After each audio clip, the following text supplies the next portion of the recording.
गुरु हमेशा गुरु होता है। आप गुरु से बड़े कभी नहीं हो सकते। जो अपने गुरु का अपमान करता है वो कभी भी अपने जीवन में सफल नहीं हो सकता। एक बार की बात है, एक राजा के यहाँ एक सेनापति था जो बहुत बूढ़ा हो चुका था। सेनापति ने राजा से कहा कि अब मेरी उम्र बहुत हो चुकी है, मैं किसी और को अपने तजुर्बे से तलवारबाजी सिखाना चाहता हूँ। जिस किसी को भी इसका अभ्यास करना हो, सीखना हो, तो मैं उसे ये गुर सिखा सकता हूँ। राजा ने अपने सभी दरबारियों को बुलाया और ये बात उनके सामने रखी, जिनमें से अनेकों नौजवानों ने सेनापति को अपना गुरु समझते हुए उनसे तलवारबाजी सीखनी चाहिए। कुछ दिन के बाद इन नौजवानों में से एक के अंदर घमंड आ गया। वो अपने आप को सेनापति से भी ज्यादा बुद्धिमान, अधिक बलवान समझने लगा। वो समझने लगा कि उसे तो सब कुछ आता है, वो तो सेनापति को भी पीछे छोड़ सकता है।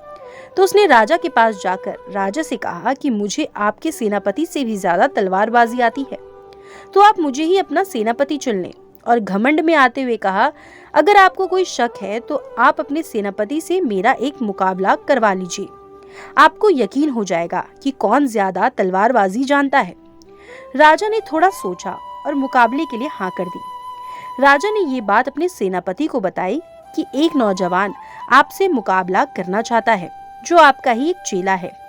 सेनापति को कुछ समझ नहीं आया, लेकिन थोड़ी देर बाद सेनापति ने भी मुकाबले के लिए हाँ कर दी। दिन और समय तय हो गया। अब नौजवान घबरा गया।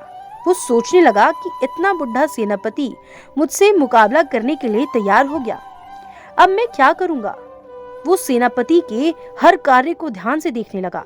उसको लगा कि गुरु ने कोई जानकारी मुझे नहीं बताई है।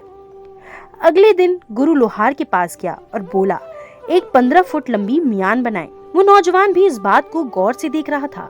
उसने सोचा कि सेनापति लंबी तलवार के सहारे मुझसे जीतना चाहता है। फिर वो भी लोहार के पास गया और बोला कि एक 16 फुट लंबी तलवार और मियान बनाए। वो सोचने लगा, अब तो मेरी जीत पक्की हो चुकी है। मुकाबले का दिन आ गया। मुकाबले की शुरुआत में ही गुरु ने अपनी तलवार निकालकर उसके गले पर रख दी और चेला लंबी तलवार होने के कारण तलवार को म्यान से निकाल ही नहीं पाया और हार गया। तब उसे पता चला कि गुरु ने तो केवल म्यान ही लंबी बनवाई थी, लेकिन उसमें तलवार तो सामान्य ही है। चेले को अपनी गलती का एहसास हो चुका था कि उसने बहुत बड़ी भूल कर दी थी। उसने अपने आप को अपने गुरु से भी ज्यादा महान मान लिया। वो गुरु से माफी मांगने लगा और गुरु तो आखिर गुरु ही होते हैं। उन्होंने उसे माफ कर दिया।